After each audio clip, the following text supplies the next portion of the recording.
Hi everyone and welcome to another video. Yes, I'm all dressed up for a ride, but I'm not going anywhere, so I can lose the helmet and glasses because today I'm going to do tech.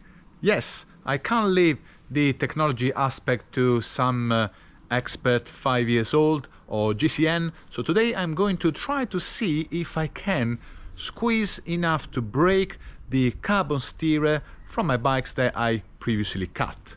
So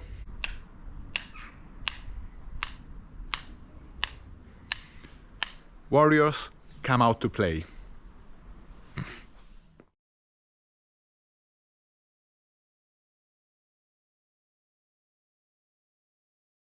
What I have here on my professional workbench is the remaining steerer tube from my Merida and the one I cut from the Canyon. With the Canyon is much longer because, as you recall, I had a brand new fork to replace the one that was damaged.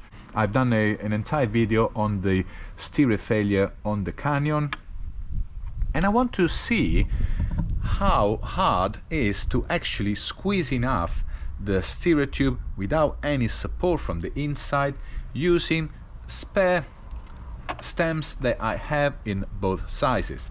As you can clearly see, the diameter of a normal steerer is 1 1/8 inch. This is the standard for all the bikes, apart from Giant and Canyon, that they do have an oversized steerer, 1/4. The oversized steerer is what makes Canyon believe that the interior compression plug is not needed on their bikes, while Giant, for example, still use a compression plug even on their oversized steerer. From my previous video with this type of clamps from the back, the pressure on the steerer tube is concentrated on one particular side, and now Canyon, they do provide a reinforcement ring, which is this particular item that fits inside the steerer tube to reinforce the top part of the steerer from the forcing clamp of the stem. But today I really want to do an experiment, use my spare stems, use my remaining of the tube, squeeze hard enough to see if I can crack it. Today I'm modeling again my Sirocco kit. I got this new collaboration with Sirocco. I'm actually very happy because the kit seems a very good balance between performance, price and look. This is the gilet I already had, and the SRX bib shorts and jersey I'm wearing today. Oh, also the socks. Yes, with the glasses you've seen before, the K3 photochromic, and for the experiment I'm going to use the clear lenses on my black K3 sunglasses because, of course, safety first. If you wish to shop with Sirocco, you can use my link. You get 10% on top of all the available discounts, and I do get a small share to help the channel. And as always, I love to hear your feedback on the stuff you get. So let's start. As you can see, I don't have workshop gloves either. I haven't rehearsed this, so if you see the video, probably nothing serious happened, and I haven't sprayed blood on my white jersey, and we will see together what is going to happen when you clamp with full force the stem bolts on your carbon steerer. Torque wrench set to the maximum at 20 Newton, lot more than what you usually torque these bolts at 5 Newton. You will usually find the steerer tube in this position, 2 or 3 millimeters below the top of the stem. Let's crack on.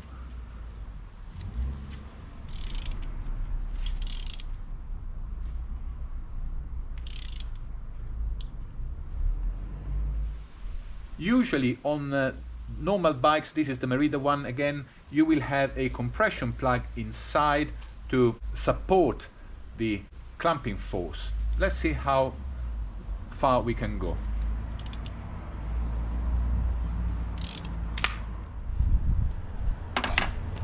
Yes, it can be cracked.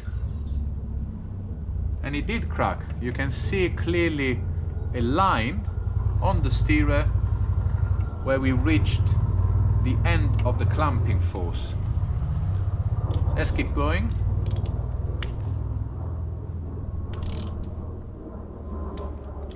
Yes, the stem has reached the end of its allowed travel, and the steerer has indeed cracked.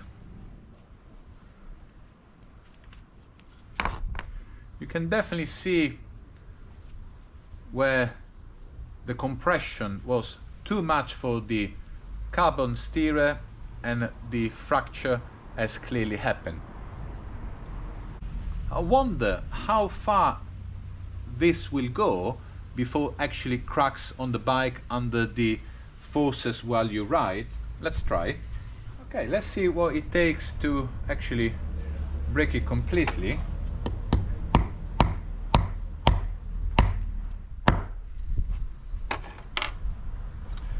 And then it's all gone. You can clearly see also that on the Merida there was an interior liner and then the carbon outside. I might actually as well should put the mask or leave it further away. Okay, let's move to the canyon. As you can see, the larger diameter to allocate the oversized steerer. Similar position. This is how canyon bikes will ride. No compression plug inside. Canyon steerer inside, they do have a small plug like this, positioned around 3.5 centimeters inside the fork to help pull up the fork and compress the bearings. But inside the fork there's nothing structural to help the compression of the stem. So let's go full force and see what happens to the carbon steerer.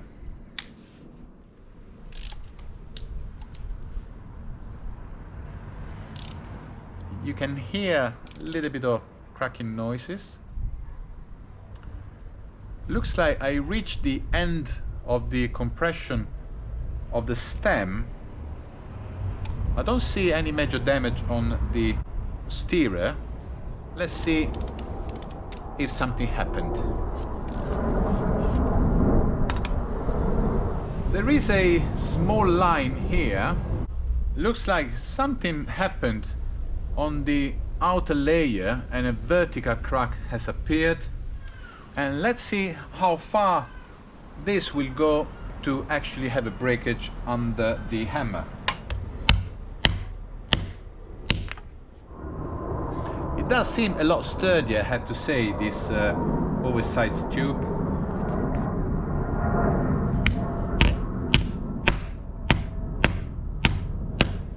And you can start seeing now carbon coming out. Best not to continue because of course I might need to put the mask on, and yeah, I don't want to breathe this either. It looks like, however, the oversized plug is much harder than the smaller classic 1 and 1/8 standard. In conclusion, yes, it was much easier to break the standard size steerer, but all the time that you have the normal size fork, you do always have a compression plug. What you need to do, of course, is to make sure that when you move the stem in removing the spacer, not to ride with too many spacers up above the stem, because you do need to make sure that the clamping force of the stem are always applied where the compression plug is. On the Canyon, the steerer tube seems very, very strong. On the normal stem combination, there is no compression plug inside. Canyon, believe, is safe. From what I've seen, I tend to agree.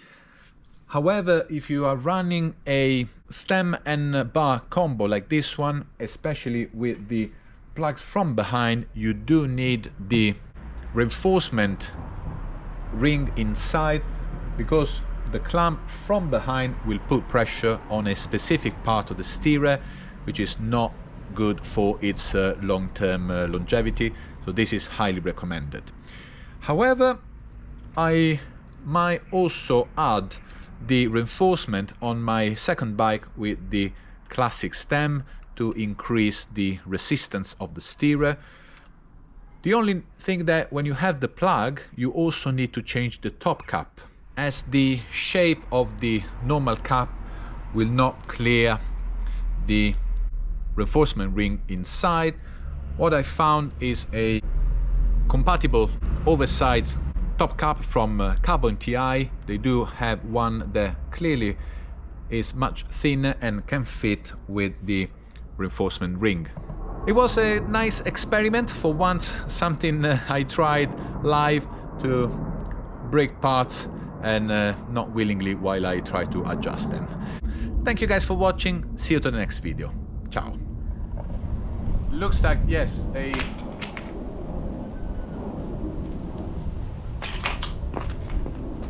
punk